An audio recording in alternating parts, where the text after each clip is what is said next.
Il est 13h partout en Côte d'Ivoire. Merci de votre attention. Tout de suite les titres à la une de l'actualité.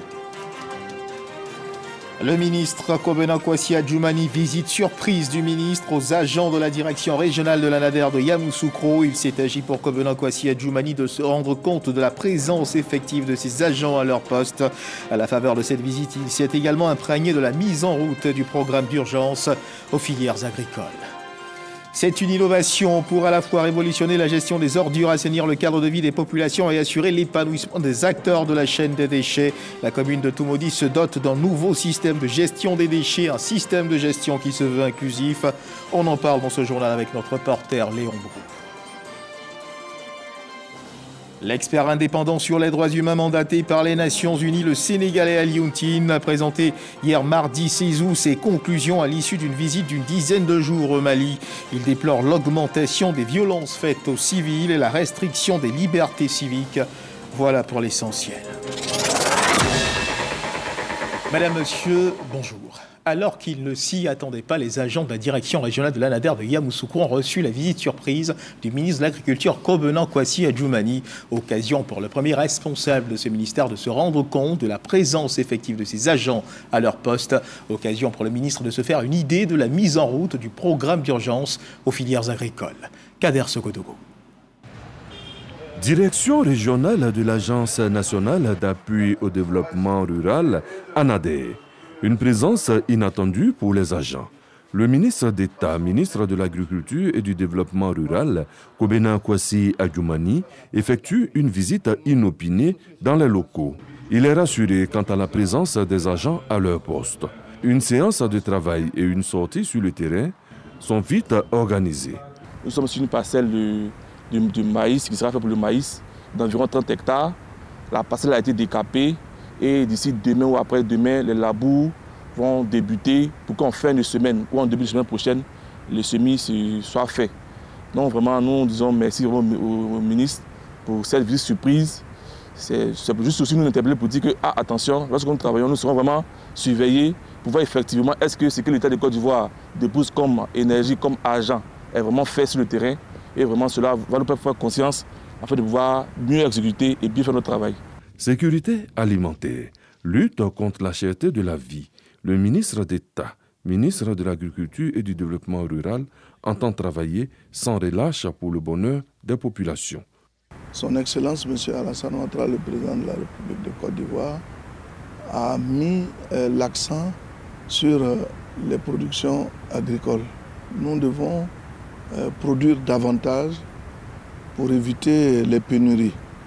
Et donc, dans le cadre de la sécurité alimentaire, nous sommes sur le terrain pour voir le travail que nous faisons, à quel niveau nous sommes et qu'est-ce qu'il faut faire pour booster tout cela. Une riposte nationale est en phase d'exécution pour faire face aux différentes menaces. L'objectif, c'est de pouvoir produire abondamment et d'avoir notre souveraineté alimentaire dans certaines spéculations agricoles. Information pour les autres structures décentralisées en charge de l'agriculture. Soyez à vos postes. Et si vous désirez vous lancer dans les métiers de senior DVA, il existe des adresses auxquelles vous pouvez frapper afin d'obtenir une formation de qualité dans ce domaine. Des écoles de formation dans ce domaine d'activité ont été créées dans plusieurs localités du pays par l'APROMAC. L'APROMAC, c'est l'association des professionnels du caoutchouc naturel de Côte d'Ivoire. Après un mois d'apprentissage, des jeunes du village de Ngatakro, dans le département de Daoukro, ont reçu leur parchemin de fin de formation. Le point avec Herman Yamia. Sur ce tronc DVA, une jeune fille en pleine démonstration du processus de la saignée. Dans ce secteur d'activité où l'on voit rarement des femmes, cette jeune fille ayant arrêté les cours en classe de 3e faute de moyens, veut se faire une place pour assurer son indépendance économique. Je voudrais me faire de l'argent aussi, parce que tout le monde se fait de l'argent. Moi, je ne veux pas aller me promener pour que le garçon vienne me donner l'argent. Il n'aime pas me faire maquiller pour aller chercher de l'argent au dehors. Je préfère travailler dans mon champ ou dans la ferme de mon papa pour avoir de l'argent. Comme elle, ces jeunes gens ont aussi décidé de faire de ce métier des seigneurs DVA leur gagne-pain pour s'éloigner des loisivetés et des vices. Grâce à ce métier-là, je peux faire beaucoup de choses. Parce que quand tu fais ce métier, étant un bon seigneur et quand tu as un bon champ, à la fin du mois, tu as beaucoup d'argent. Seigneur, ça me nourrit. Parce que quand le mois finit, c'est que moi, il gagne. Je suis fier de moi. Il n'envie personne, c'est que moi, il a envie d'acheter le jet qu'il gagne. Il peut faire ce qu'il veut avec. Il ne demande pas à maman, fais-moi ci, il n'y a pas besoin, papa, fais-moi ci. Le secteur de l'élevage a besoin de main-d'œuvre en quantité et en qualité. L'Association des professionnels du caoutchouc naturel de Côte d'Ivoire, PROMAC, consciente de ce fait, a créé des écoles de formation dans plusieurs localités du pays. À Ngatakoro, une sous-préfecture du département de Daoukro, qui abrite l'une de ces écoles, après un mois de formation, les 20 apprenants viennent de recevoir leur parchemin. Nous avons besoin dans nos plantations, quand on tient compte des superficies que nous avons plantées, il nous faut aujourd'hui au moins minimum 150 000 seigneurs. Mais en réalité, on n'en a même pas 5 000. Donc c'est la deuxième raison pour laquelle nous sommes obligés d'interpeller les jeunes gens qui sont en ville, qui sont dans les gares, qui font la Java, qui sont encore jeunes, de venir à la terre et se former à ce métier. Parce qu'il y a un besoin énorme. Selon le directeur des opérations de la PROMAC, le métier des seigneurs DVA nourrit son homme. Le seigneur peut gagner entre 100 000 et 300 000 francs CFA par mois. La vulgarisation de ce métier peut contribuer à résoudre le problème de chômage des jeunes en Côte d'Ivoire. Pour cette première session de l'année 2022, 500 personnes ont été formées dans 25 écoles créées. L'objectif est de former 2000 apprenants jusqu'à la fin de cette campagne. Déjà à ce jour, ce sont 3500 seigneurs qui ont été formés et qui exercent sur l'ensemble du territoire national. Il faut rappeler que la Côte d'Ivoire est le 4e producteur mondial et le premier producteur africain d'EVA avec plus d'1 200 000 tonnes de caoutchouc naturel produits par an. Un reportage d'Herman Niamia et dans le cadre de la professionnalisation du secteur du tourisme, les acteurs de l'industrie touristique et hôtelière se sont retrouvés au cours d'un atelier organisé dans la commune du Plateau par la direction de la coopération de la professionnalisation du secteur du tourisme. La formation, l'apprentissage et la quête permanente d'un service de qualité qui s'aligne aux standards internationaux figuraient au cœur de cette rencontre qui a vu la participation du ministre du Tourisme, Patricia Oumouetia. Cette activité de la direction de la coopération et de la professionnalisation du département du ministère du Tourisme a pour objectif de situer les enjeux et défis du capital humain dans l'atteinte des objectifs de la stratégie Sublime Côte d'Ivoire. Pour les opérateurs du secteur, il faut avoir des ressources humaines importantes dont l'incubateur reste la formation, l'apprentissage et la quête permanente d'un service de qualité. Cet engagement du ministre Siandou Fofana est à saluer parce que nous, au niveau de la Fédération nationale de l'Institut touristique de Côte d'Ivoire, depuis 2011, à notre création, la première des choses, notre combat, c'était la professionnalisation, le renforcement qu'on appelle des capacités de nos membres.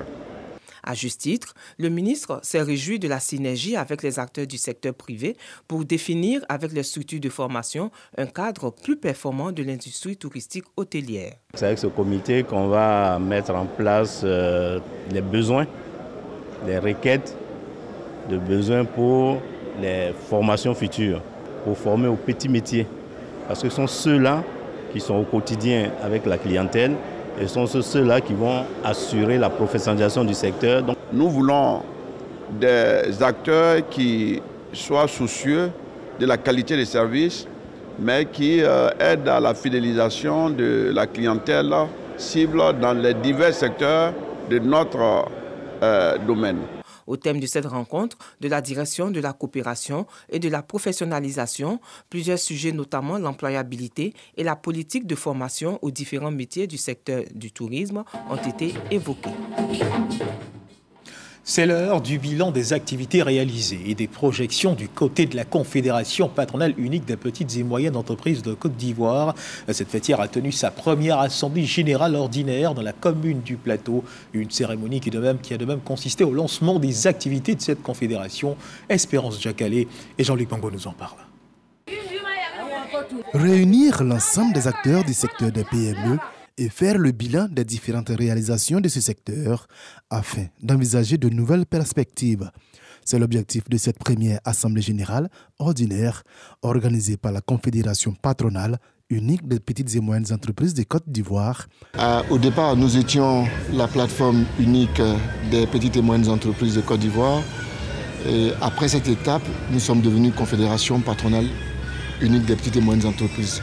Il est donc bon de réunir l'ensemble des acteurs des PME pour faire le bilan, dire ce que nous avons réalisé et surtout envisager les perspectives, voir comment les PME vont désormais s'intégrer dans notre économie, apporter leur contribution au développement de nos économies. Les activités de la Confédération s'inscrivent dans le cadre de la création de la cellule d'information des opérations économiques dénommée CELIOP.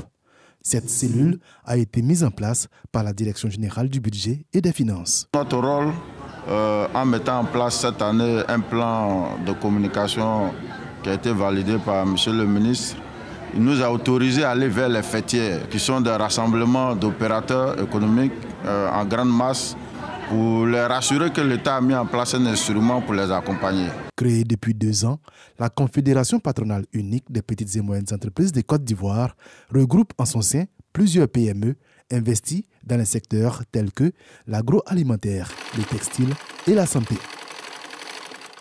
Avez-vous déjà entendu parler de l'AFEMSI? L'AFEMSI, c'est l'Association des femmes chercheurs de Côte d'Ivoire, une association féminine qui se donne pour objectif de valoriser les productions scientifiques et promouvoir la culture de partage de la science et des connaissances avec les populations et entre chercheurs. Porté à la tête de cette association en mars dernier, le professeur Céline Amoba Awodje, donc la nouvelle présidente, a été présentée à la presse il y a peu. Sephora Zegui nous en parle. Élue en mars dernier, c'est Cécile Nobakakuwodje qui va présider à la destinée de l'Association des femmes chercheurs de Côte d'Ivoire, AFEMCECI, un mandat placé sous le sceau de la valorisation de la recherche scientifique. Nous projetons le développement de la coopération avec les institutions nationales et internationales. Nous avons aussi pour objectif de développer le mentorat et le tutorat auprès des jeunes filles, scientifiques ou non, pour contribuer à la lutte contre le décrochage. Conscientes des difficultés que rencontrent les femmes dans le domaine scientifique, les femmes chercheurs de Côte d'Ivoire ont créé cette association apolitique qui a le soutien des ministères de l'enseignement supérieur, de la recherche scientifique et celui de la femme, de la famille et de l'enfant. Davantage motiver nos jeunes filles, nos enfants qui sont donc du sexe féminin à embrasser les carrières de ce qu'on appelle les STEAM, les sciences, technologies et l'innovation.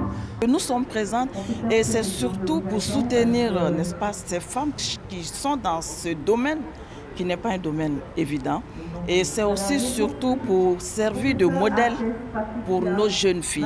L'AFEMCECI revendique plus de 250 membres actifs. Elle a pour mission de contribuer à la promotion de la femme chercheur dans son cadre institutionnel et d'appuyer leurs initiatives auprès des organisations gouvernementales et non gouvernementales.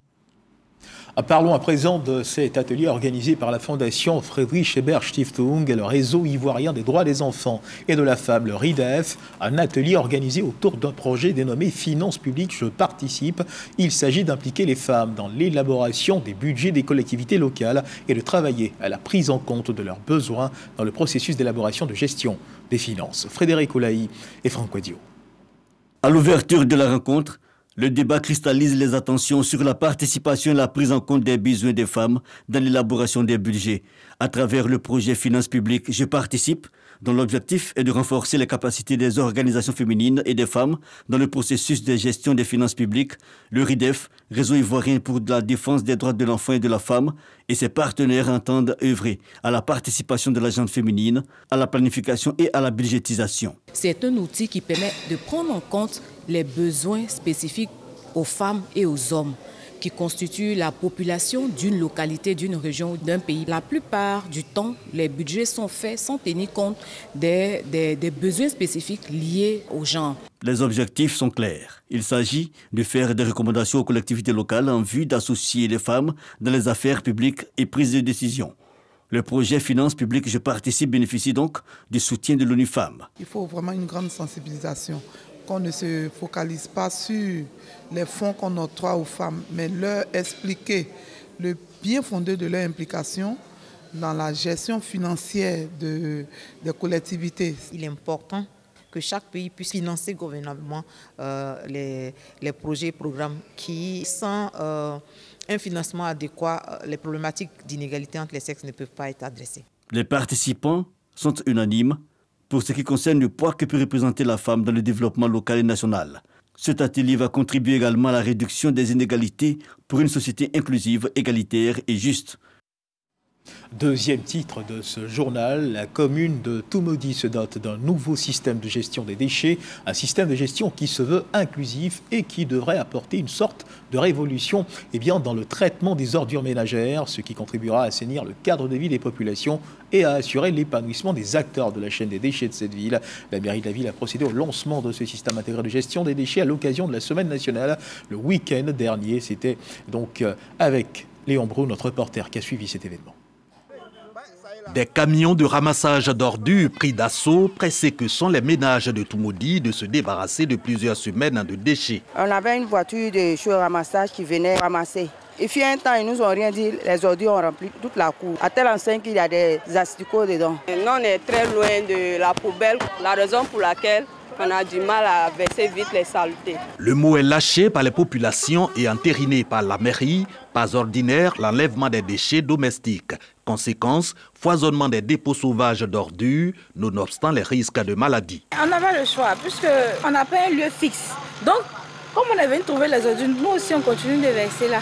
Nous, les maires des villes secondaires, nous n'avons plus la responsabilité des déchets. Mais les populations ne connaissent pas la structure en charge des déchets. Cette structure n'est pas représentée sur l'ensemble du territoire. Pour autant, la mairie de Toumoudi peut célébrer la semaine nationale de la salubrité. À la clé, cette caravane qui lance le nouveau mode de gestion des ordures de la commune. À l'esplanade de la sous-préfecture, théâtre de la cérémonie, comme dans les quartiers de la ville, le maire sensibilise sur le rôle des acteurs. Ménages, précollecteurs, ONG et opérateurs privés du secteur des déchets. De façon concrète, la mairie sort de l'opérationnel pour faire le suivi et la programmation, la coordination. Maintenant, les jeunes dans les quartiers s'occupent, pour ceux qui veulent en faire un métier, de la précollecte. Et ce qui n'est pas transformable, recyclable, alors le projet PARU, qui est un projet du ministère de la Salubrité avec le financement de la Banque mondiale, va construire le centre de transit, va prendre les déchets qui ne seront pas recyclés pour les envoyer vers Tiébissou, au centre d'enfouissement. Ce nouvel outil, donc un système intégré de gestion pour apporter de la valeur ajoutée aux ordures, créer de l'emploi, améliorer le cadre de vie et le bien-être.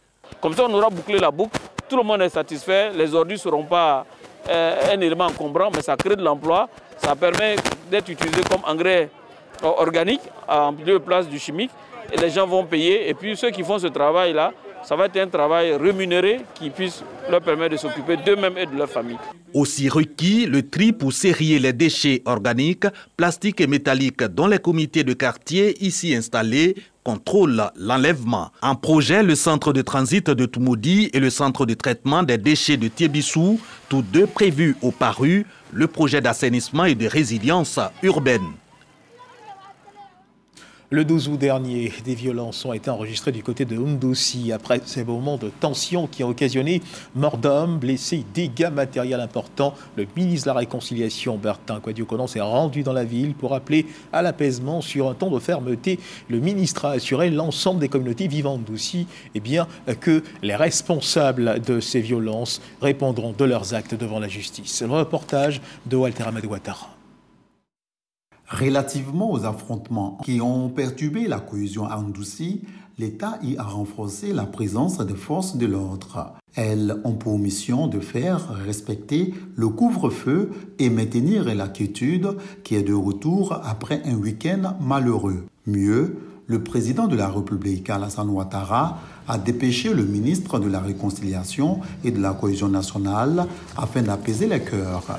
La rencontre avec les communautés tenue à l'esplanade de la sous-préfecture de Hundoussi va permettre de comprendre les causes réelles du conflit. Selon le député de cette circonscription, c'est un conflit qui oppose des hommes de peu de foi, des propriétaires de fumoirs. Par la même occasion, Charles Niaoré révèle que les jeunes de la localité sont victimes de la consommation d'alcool frélaté et de la drogue. Face à la situation, le ministre Bertin Kwadiokonon emploie le ton ferme. Mais pourquoi depuis un moment, 1, 2, 3, vous brûlez, vous cassez, vous tuez? Qui fait ça? Au nom de quoi? Un Ivoirien, un jeune n'a plus peur de tuer quelqu'un, de brûler les magasins, brûler les maisons pendant que des gens dorment dedans? Vous venez d'où? Et vous êtes qui pour faire ça tout le temps? Et qu'est-ce que vous croyez? Que ça va continuer comme ça? Mohamed de l'autre. Le ministre va écouter successivement les porte-paroles des victimes de ces violences, au nombre desquelles celles des commerçants et des familles qui ont vu leur domicile et magasins incendiés. Bertin Kwadiokonon assure les communautés. L'État va prendre ses responsabilités. Avec un peu de recul, nous reviendrons ici pour espérer panser définitivement les plaies, parce que ce qu'ils doivent savoir, ceux qui habitent ici, Ndoussi est un carrefour qui accueille tout le monde. Et chacun est venu ici pour chercher son bonheur, son mieux-être. Cela ne peut se faire que dans la quiétude, par le travail.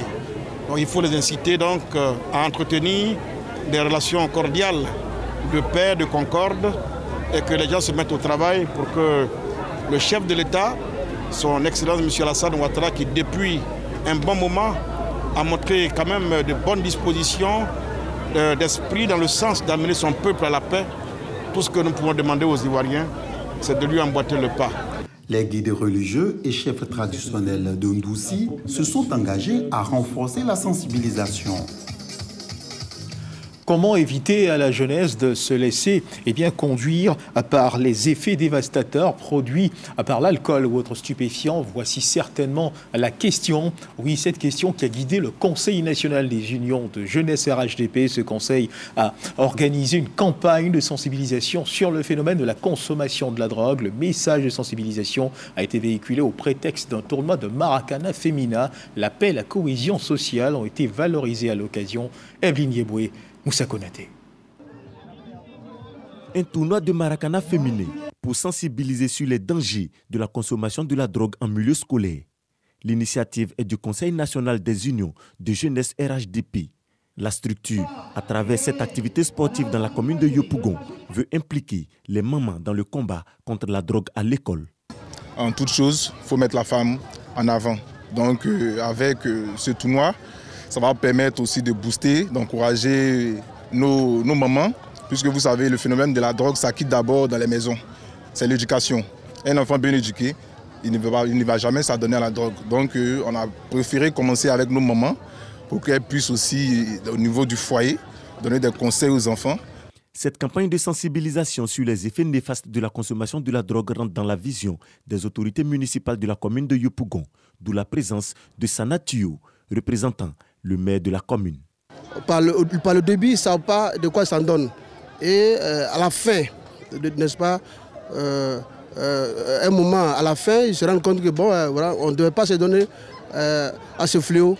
Donc c'est pour cela que nous sommes ici pour encourager la jeunesse, au nom du maire, encourager la jeunesse à faire fuir, en tout cas, à bannir ce fléau qui fait tant mal, n'est-ce pas, à la jeunesse ivoirienne. À chaque fois que une telle, n'est-ce pas, l'initiative est engagée, le maire est prêt dans toute sa compétence avec la municipalité à accompagner la jeunesse. Le Conseil national des unions de jeunesse RHDP compte étendre la campagne dans plusieurs communes d'Abidjan. À suivre à présent l'évolution de la Covid-19 en Côte d'Ivoire.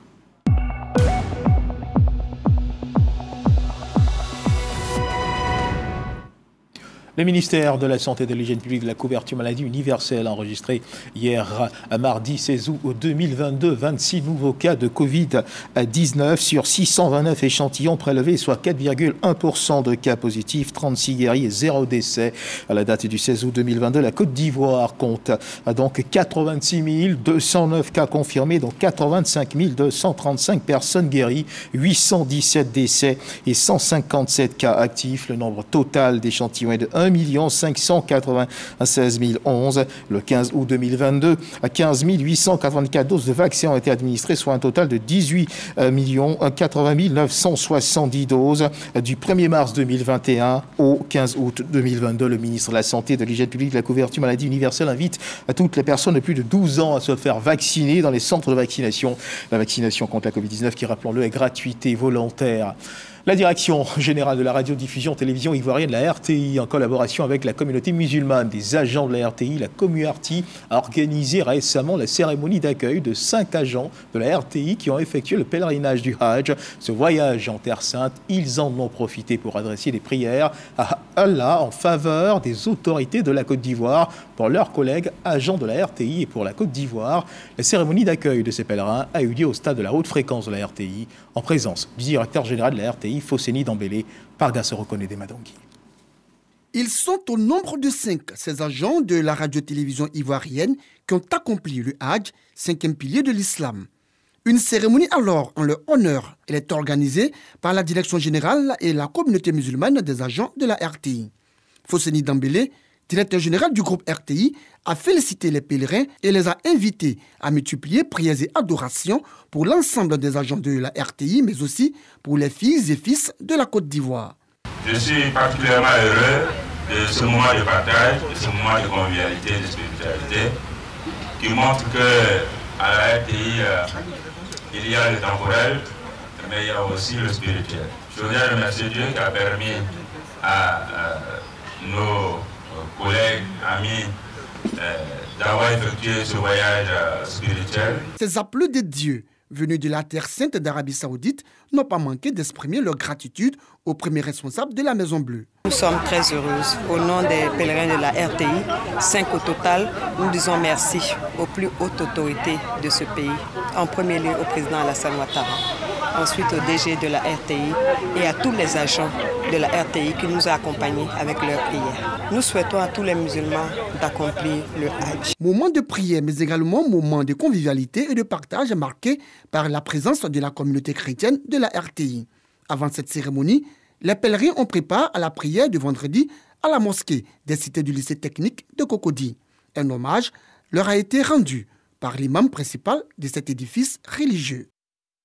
Voilà, bienvenue à nos pèlerins au Hajj. Les fidèles de l'église du Christ Mission Haris de Petit-Bassam, dans la commune de Port-Boué, ont un nouveau temple. Sa construction aurait duré 26 ans. Baptisé du nom du prophète William Wedé Haris, ce temple a été dédicacé par le patriarche de cette communauté et le ministre-gouverneur du district autonome d'Abidjan, Begré Mambé, qui a exhorté les fidèles à ouvrir leur cœur à la parole de Dieu et à accomplir le sacerdoce du prophète William Wedé Haris. Frédéric Oulaï, Abou Sanogo.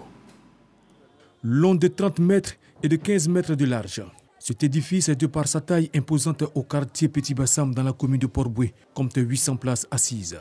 Baptisé William Wedé Haris, il est le nouveau temple de l'église Christ Mission de Haris de Petit-Bassam. Au terme de 26 années de construction, la dédicace de ce temple a réuni un parterre d'invités, dont le ministre-gouverneur Robert Begré Mambé, le député-maire de Port-Boué, ainsi que des guides religieux venus d'autres communautés. Dans son homélie, le patriarche, président mondial de l'église Haris, exhorte les fidèles à la sainteté et à l'amour. Cette célébration est dédiée à Dieu le Père et également à son serviteur. Et le prophète qui est venu, il nous a dit des choses essentielles. Il est un homme de paix, que ce pays, la Côte d'Ivoire, est un pays de paix. Et soyez rassurés que cette paix que le prophète a semée, cette paix va rejaillir, quels que soient les soubresauts que nous avons en ce moment. Mais Dieu a sa paix sur la Côte d'Ivoire. S'appuyant sur les saintes écritures, le député-maire de Port-Boué et le ministre-gouverneur ont indiqué que bâtir un temple à Dieu est l'expression de l'adoration et de la disposition du cœur envers Dieu. 26 ans durant, ils sont appelés à construire ce beau temple qui était certainement le reflet de la foi qu'ils ont. Et que ça de Port-Boué, le ciel spirituel des églises Haris. Je suis venu ici pour participer à ce culte qui a été riche en enseignements. Offrir un temple à Dieu, c'est l'aspect extérieur des choses. Mais ce qui est important, c'est ce qui est à l'intérieur de nous. Si le dehors est beau et que le dedans est mauvais, c'est comme si on n'avait rien fait. Par conséquent, ce qui est important d'abord, c'est d'avoir un cœur il faut être disposé à l'amour, à la compassion et à la solidarité avec les autres, de sorte à ce que ce qui vient au dehors n'est que l'expression de ce qui est dedans. À cette cérémonie de dédicace, les fidèles ont été invités à suivre la voie tracée par le prophète William Wadi Harris. Plusieurs anciens de cette congrégation ont été distingués pour leur engagement à l'œuvre de Dieu.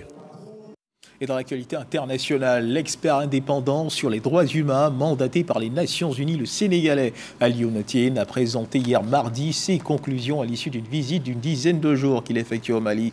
Durant son séjour, il a rencontré plusieurs ministres du gouvernement malien de transition ainsi que des représentants de la société civile et des diplomates. Ali Ounatiene a encore une fois déploré l'augmentation des violences faites aux civils et la restriction des libertés civiques. Voilà qui marque la fin de cette édition. Merci de nous avoir suivis. Agréable début d'après-midi. Dieu garde la Côte d'Ivoire.